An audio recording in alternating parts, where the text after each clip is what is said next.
okay, the Poughkeepsie tapes. I'm waiting a long time to get this through Netflix.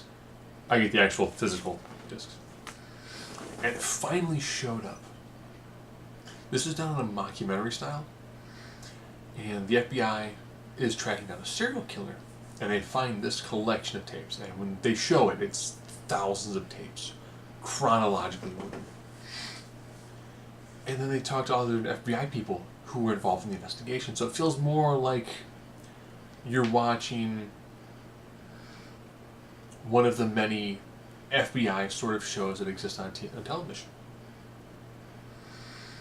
So I like the fact that it doesn't feel super rehearsed.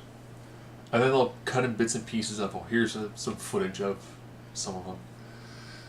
There's one of the guys, like, he's like, I watched a lot. He's like, there's thousands and thousands of hours. He's like, there's over 100 hours of balloons. And then it cuts to a sequence of the balloon. And they'll discuss, like, well, we started doing this, and started doing this, and started doing this. And at first the killer was doing these things. But we couldn't catch him.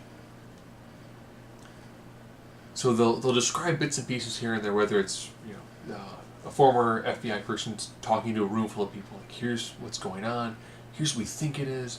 Then they cut to a clip, then back to like the audio video guy's been watching it for a while, and what his take on it was.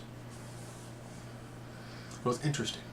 Definitely does feel more like the FBI documentary shows you see than a true horror film. But when they do the sequences where they're showing you bits and pieces of the tapes,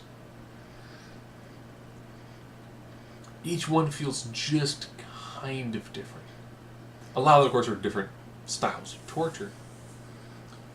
But the way the person who's doing the torture constantly changes either the way he has the victim look or the way he looks. Interesting. In one sequence, he has the old school plague doctor sort of outfit on.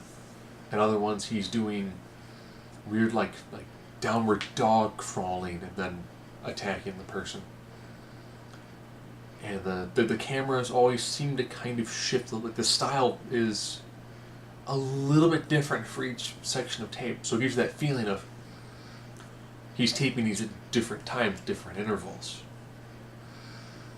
And that worked really well. And I was like, wow, that's interesting. Not something I would call a really scary film.